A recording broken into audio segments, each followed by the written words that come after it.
Hello, hello, ladies and gentlemen. This is your girl Mitzi, and this is Mitzi. Let's think about it. Today we are thinking about letting go of judgments. That is a thinker. And luckily, I have Carissa here who's going to be helping us think about this in a whole new way. So thank you so much, Carissa, for coming onto my show, sharing your time and your perspective with me. I'm excited for this topic. So let's just dive right in. When you hear those words, letting go of judgment, what does that make you think about? Mm, so many things, honestly. I think it's a really complex topic that we don't often unpack. I think when I think about that, what first comes to mind is sort of this evolutionary urge and desire to categorize things, right? If you think about long, long time ago when we were hunting and gathering, it really made sense for us to be able to judge things super quickly, right? Yeah. If there was danger or are we safe? Can I eat this thing or not eat this thing? There's a lot that went into needing to be able to judge quickly. And not to say that that doesn't serve us today, but I think sometimes we kind of over rotate and we take it into overdrive by feeling the need to categorize and judge everything. And I think that really keeps us from really seeing and understanding the value and the invitation that we're receiving a lot of times. Oh, that holds so much value in itself. And I appreciate you for providing that understanding of how you see this because I agree. I think it's one thing to be in survival mode and to try to be surviving and trying to judge and trying to discriminate because, oh, that plant might kill me, or oh, that bush is not a good bush. It has toxins and poisons, or oh, that person's a bad person because he did this to me. Okay, I get it. But just because you have those experiences and that's how you manage life at that moment doesn't necessarily mean going forward you have to always live in that manner of fear. You know what I mean? And I think a lot of the Exactly. times people don't realize that we're living in fear when you discriminate and when you judge. You know what I mean? Like just because one race or one religion or one group of people did you wrong doesn't necessarily mean everyone's a bad bunch. Like I think one thing I always say is that it's a character. You know what I mean? It's a characteristic, it's a personality. You can find that personality trait in any race, in any sex, in any religion, in any part of the world, any part of the no one's exempt. It's just that characteristic, it's that personality. So it's like if anything, warn yourself from that type of personality. Don't warn yourself or wean yourself off of like a group of people because you don't even know what you're missing. You know what I mean? You don't even know the beauty or the gift that is in those people or a person. Oh my goodness. I have met some lovely individuals that are so sweet and so kind, and other people would be like, "Why are you talking to them? They're bad." Like, what makes them bad? Because you had a bad experience with somebody that wasn't them? Oh no, let me live off of your experience? Like, no, I'm not going to do that.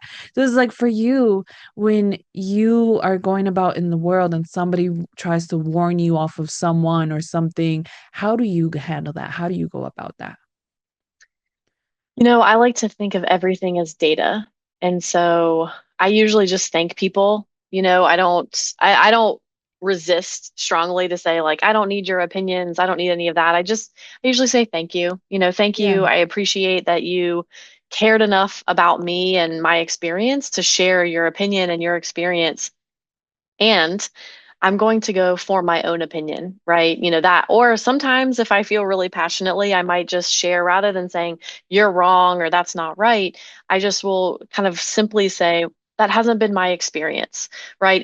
Just in using a phrase like that can often sort of challenge someone if they're really fixed in their opinion. You were saying if you've had a bad experience, and then what I've seen too is a lot of times people haven't had any experience. And so they just make these assumptions or these generalizations about a group of people, like you were saying. And oftentimes it's, you know, our ego really desires to keep us safe. And so it's like rather than thinking, oh, I'm so bad for judging, right? Because I used to judge myself more than anybody else. It's like I would judge myself for having certain thoughts or think, oh, I already got over that. I already healed through that, or I should know better, right? Anytime we say that to ourselves, that's a judgment of I should know better. I should be doing something different. And so rather than judging and coming at it with criticism, it's really an opportunity. I like to get curious and kind of play detective. Like, oh, what's making me think that? What's making me say that? Where did that come from? Who taught me to believe it, that it's that way?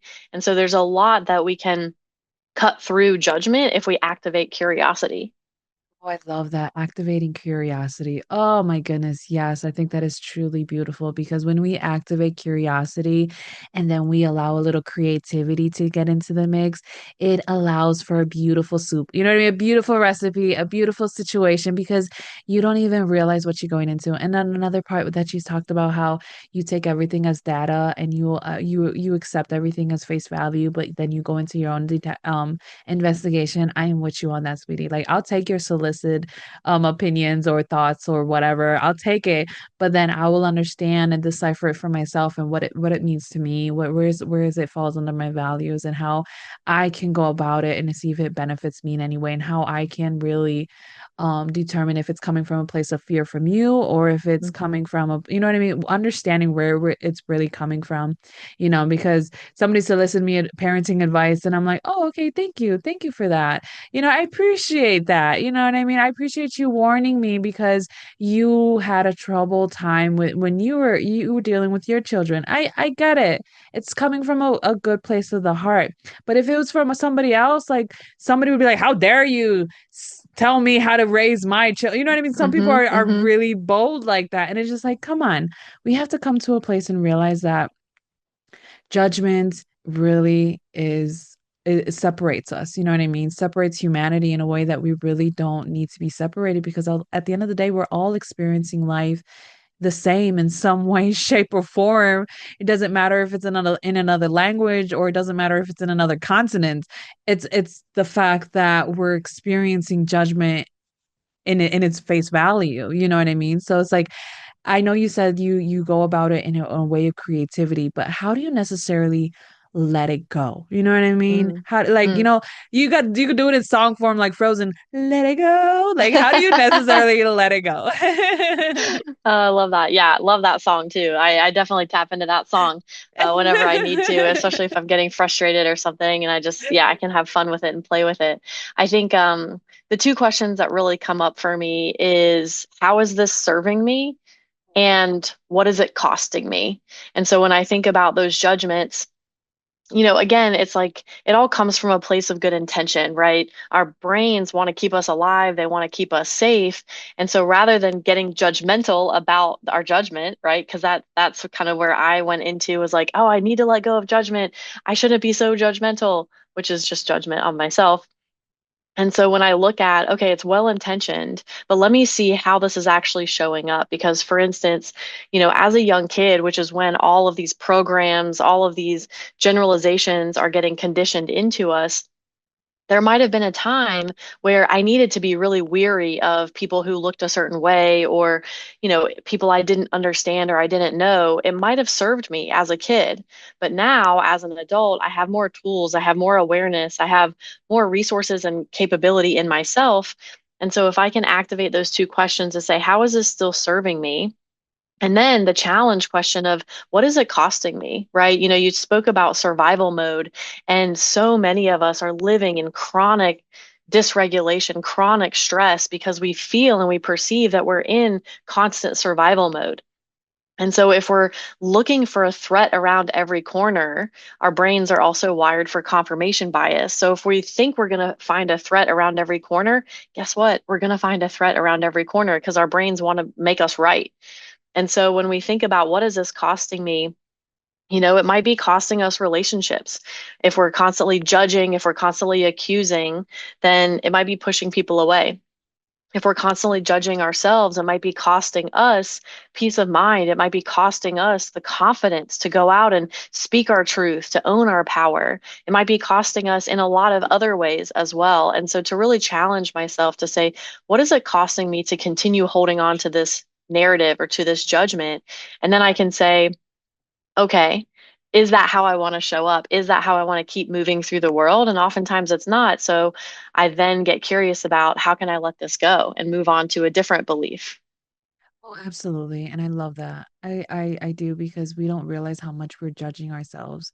We really don't because we excuse it for other things. You know what I mean? And it's like we really need to realize like we are our worst critics, our worst enemy. Like we could be our best friends, but we can also be our worst enemy sometimes. And we don't really realize when we're sabotaging ourselves by judging others or judging ourselves. Like, man, if you were to say the things that you said to yourself to somebody else, somebody would slap you.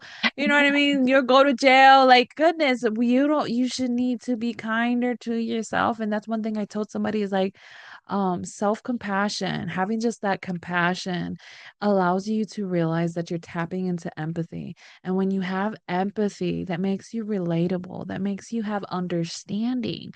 And when you have understanding, compassion, and empathy, what happens? You don't go to arrogancy. You don't go to that egotistical mindset, that pride that's like, oh, I need to hold on to this.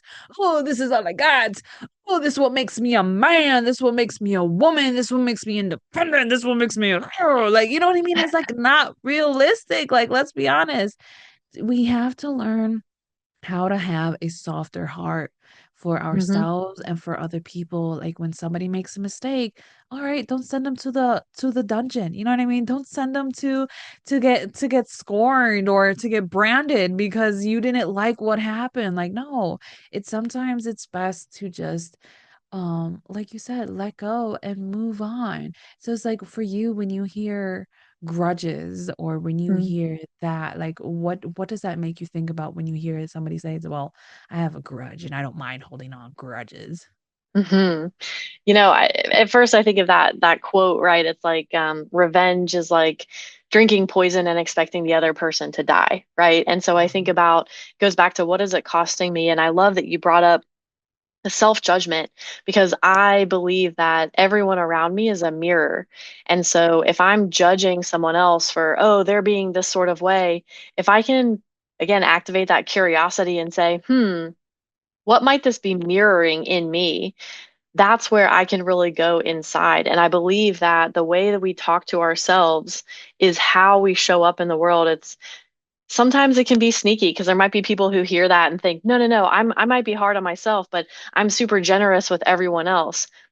But we're actually not because how we do anything is how we do everything. And so if we're constantly in our own head 24 hours a day, or, depending on how long we're sleeping, if all those hours of the day we're getting critical of ourselves and we're judging ourselves, that's going to show up with how we are in relationship with other people because everything is about relationships. And so when it comes to holding a grudge, the thing that I would love to ask and I would get curious about is where are you holding grudges against yourself? And I've been a coach for 10 years, and I talk to a lot of clients who say, I'm afraid to let go of that judgment because I don't want to become complacent. People think they're going to lose their ambition, they're going to lose their drive, they're going to lose their passion if they start to love themselves and have that self-compassion. And that's really just an erroneous belief that's been embedded by that ego framework, that identity that wants to maintain the ability to judge everything. It makes us believe, oh, you'll get lazy, you'll get complacent, all of those things. But the more I let go of judgment, the more expansive I am, the more I trust myself, the more I want to show up in my power and my truth and my authenticity. And so when it comes to holding a grudge, I think of this is kind of an interesting example that just popped into my head, but when you go to, let's say, a doctor, if you had, let's say, a broken leg as a kid or something, and you never sought help, and you learned now to like hobble along on your leg, and it works for you, right? You're able to move, you've adjusted, it's maybe not as painful as it was. But when you finally go to a doctor and say, I really want to fix this leg because I know that it's holding me back from being able to run, to walk long distances, whatever it is, oftentimes they'll have to re-break the leg so that they can now heal it properly. And so when it comes to letting go of judgment, sometimes it can be hard work to really look in that mirror and look at, oh gosh, I've been judging myself for so long. That can feel a little icky, honestly, to really come to that truth. But what we can do is say, okay, but how do I really fix this and heal this so that I can show up better with myself and with every other person in my life and even people I haven't met or don't know? Yeah, exactly. It's about being vulnerable with yourself. You know what I mean?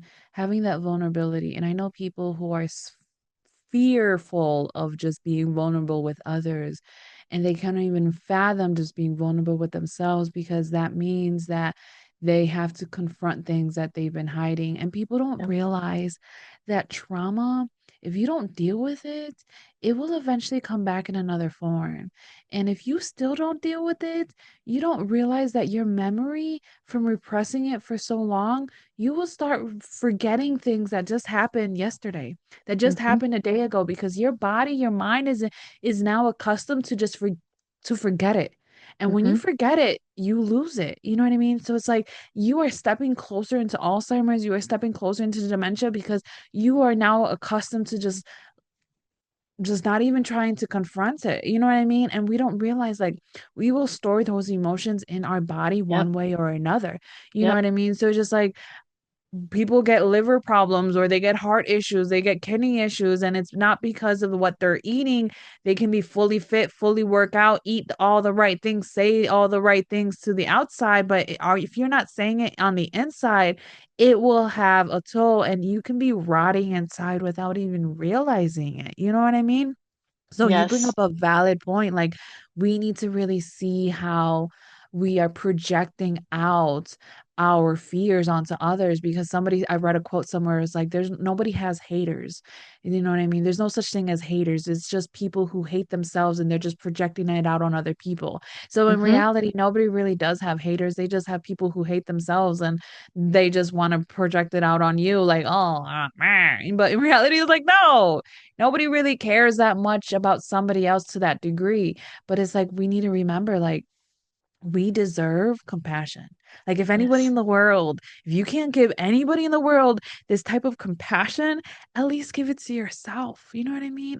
Hmm. At least just give you that moment to say, I'm sorry that I pushed you that hard. I'm Mm. sorry that you weren't given everything that you thought you wanted. Like, you know what I mean? We can't even live in the what ifs of what I wish I had, because in reality, it takes away of everything that we do have, and it takes away the value of all that we do have, and we don't have that gratitude anymore. And gratitude can save us, Yes. gratitude can heal us, gratitude can shift our perspective. And one thing that I read somewhere in a quote was that time cannot heal all wounds unless you're willing to shift your perspective. Because time, I mean, because we see it all the time. You know what I mean? Someone's 80 years old and still acts like he's 12. You know what I mean? Somebody's 50 Hmm. years old and he's stuck in an immaturity mindset because Hmm. he has not evolved, because he has not allowed his mental state to change. You know what I Hmm. mean? And it's like we need to learn to let go of that judgment, let go of those scenarios we play in our head, let go of those beliefs, because man, they really take a toll in the long run that we don't really realize, you know? Hmm. And it sucks to know that time is catching up to us, Carissa, because I feel like I could keep talking to you for days and hours and on end, because I've Yes. been really enjoying your mindset. Oh my goodness, how I'm enjoying this. But what can be some lasting words that you can leave us off with to keep on thinking? When I think about how our worldview, our thoughts about ourselves are shaped when we are really young, I like to Mhm. use the analogy of an operating system. And I mean, most of us have, smartphones. Let's go with the iPhone as the example. We're constantly upgrading our operating system, we're upgrading our phones. And so the question I would have is why wouldn't we want to upgrade an operating system that was created by a toddler? When we were 3, 4, 5 years old, taking in all this information about the world and from our parents, our caregivers, our authority figures, whatever it is, that's when we wrote these programs for how we're supposed to, quote unquote, operate in the world to be safe and to be successful. But oh my gosh, there's so much potential if we're willing to say, maybe there are some bugs, maybe there are some glitches, maybe it's just time to upgrade to a new operating system that really serves me and how I want to live and operate in the world. I love that. Oh my goodness, how I love that. Oh, goodness, you don't even know how surreal, how real is what you just said. Because if you look at it in that aspect of like, why haven't you updated your programming?